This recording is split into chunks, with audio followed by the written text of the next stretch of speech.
तो आदाब दोस्तों, मैं हूं डॉक्टर आफाक अहमद और आप देख रहे हैं डढ़ाबा न्यूज़।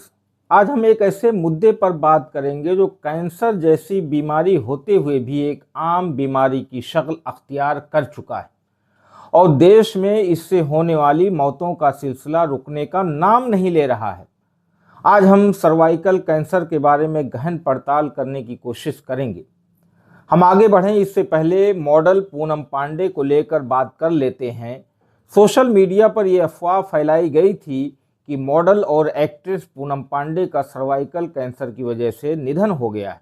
इस खबर ने सभी को चौंका दिया था, लेकिन कुछ ही समय बाद पूनम पांडे ने खुद सामने आकर बताया कि ये एक डेथ होक्स यानी झूठी मौत की खबर थी और उनका मकसद सर्वाइकल कैंसर के बारे में लोगों को जागरूक करना था।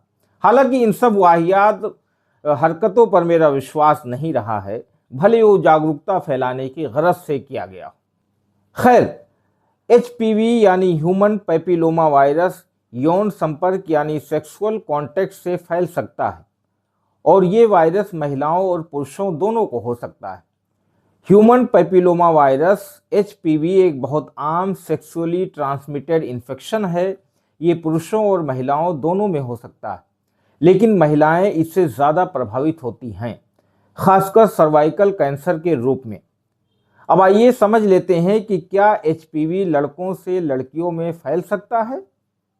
हाँ, अगर किसी पुरुष को एचपीवी है और वो यौन संबंध बनाता है तो ये वायरस महिला को संक्रमित कर सकता है और अगर ये संक्रमण सर्विक्स तक पहुंच जाए और लंबे समय तक रहे तो वो सर्वाइकल कैंसर का कारण बन सकता है।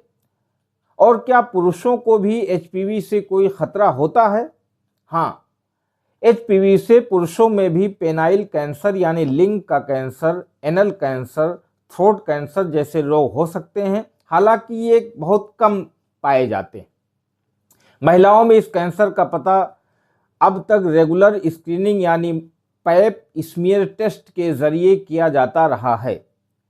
दिल्ली के all India medical institute AIIMS के डॉक्टर्स ने सर्वाइकल कैंसर के मरीजों के लिए एक नया ब्लड टेस्ट तैयार किया है, जिससे ये पता चल सकता है कि इलाज असरदार है या नहीं। ये टेस्ट उन महंगे और तकलीफदेह टिश्यू बायोप्सी की जगह ले सकते हैं जो अभी तक सर्वाइकल कैंसर की मॉनिटरिंग के लिए यूज हो रहा था। एम्स के डॉक्टर्स ने अपनी रिसर्च में बताया है कि इस टेस्ट में मरीज के खून के सैंपल से ट्यूमर सेल्स का एनालिसिस किया जाता है। ये एक ऐसी टेक्निक है जो बीमारी की शुरुआत में ही अलार्म सिग्नल दे सकती है। इस रिसर्च के क्लिनिकल ट्रायल के नतीजे नेचर ग्रुप के जनरल साइंटिफिक रिसर्च में छपे। सर्वाइकल कैंसर सर्विक्स में होता है, जो यूटेरस यानी गर्भाशय को योनि यानी वेजाइना से जोड़ता है। जब सर्विक्स की कोशिकाएं यानी सेल्स असामान्य रूप से बढ़ने लगती हैं और कैंसर बना देती हैं तो उसे सर्वाइकल कैंसर कहते हैं। WHO के मुताबिक ये महिलाओं में होने वाला चौथा सबसे कॉमन कैंसर है। भारत में ये महिलाओं को होने वाला दूसरा सबसे आम कैंसर है। 2022 में सर्वाइकल कैंसर के मामलों में भारत दुनिया में दूसरे नंबर पर था। भले इस कैंसर से बचाव वैक्सीन से मुमकिन है, लेकिन ये भारत में महिलाओं की मौत की एक बड़ी वजह भी है। हर 8 मिनट में एक महिला इस बीमारी से अपनी जान गंवा रही है। डॉक्टर मयंक सिंह बताते हैं, भारत में सर्वाइकल कैंसर की वैक्सीन अभी भी बहुत कम महिलाओं को लगी है। इसी वजह से भारत इस बीमारी और इससे होने वाली मौतों में सबसे आगे है। वो कहते हैं क्योंकि भारत में वैक्सीनेशन रेट कम है, इसलिए शुरुआती स्टेज पर ही इस बीमारी को पकड़ना बेहद ज़रूरी है। ज़्यादातर मरीज तब हॉस्पिटल आते हैं जब ये कैंसर एडवांस स्टेज में पहुंच चुका होता है। इस रिसर्च का सबसे अहम हिस्सा है एचपीवी यानी human papilloma virus DNA levels की मॉनिटरिंग। एचपीवी एक ऐसा वायरस है जो सर्वाइकल कैंसर के ऑलमोस्ट सभी केसेस में पाया जाता है। एम्स के डॉक्टर्स ने इस स्टडी में 60 सर्वाइकल कैंसर पेशेंट्स और 10 हेल्दी महिलाओं का ब्लड सैंपल लिया था। 3 महीने बाद ट्रीटमेंट के बाद कैंसर मरीजों में वायरल डीएनए की मात्रा हेल्दी महिलाओं के बराबर हो गई थी। डॉक्टर सिंह आगे कहते हैं, ये नतीजे इसलिए अहम हैं क्योंकि सर्वाइकल कैंसर में कोई स्पेसिफिक मार्कर नहीं होता जो बताए कि इलाज काम कर रहा है या नहीं। इसी वजह से बार बार पेनफुल बायोप्सी करानी पड़ती है। उन्होंने बताया कि इस नई टेक्निक को लिक्विड बायोप्सी कहा जा रहा है और इसकी कॉस्ट लगभग 2500 रुपये आएगी। इसमें सिर्फ 5 ml खून लिया जाएगा, यानी ट्रेडिशनल बायोप्सी से कहीं ज़्यादा पेनलेस और सस्ता होगा। हालांकि वो ये भी मानते हैं कि ब्लड टेस्ट की वाइड स्प्रेड अवेलेबिलिटी के लिए डायग्नोस्टिक इंफ्रास्ट्रक्चर की ज़रूरत होगी, जो फिलहाल इंडिया के रूरल हेल्थ सेंटर्स में नहीं है।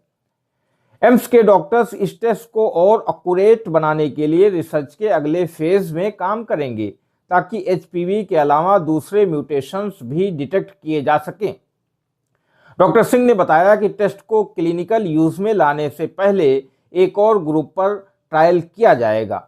वो कहते हैं, दुनिया भर में सर्वाइकल कैंसर पर 3 और अलग अलग स्टडीज पब्लिश हुई हैं और उनमें भी ऐसी ही प्रॉमिसिंग रिजल्ट्स मिले हैं, इसलिए इस टेस्ट से काफी उम्मीदें।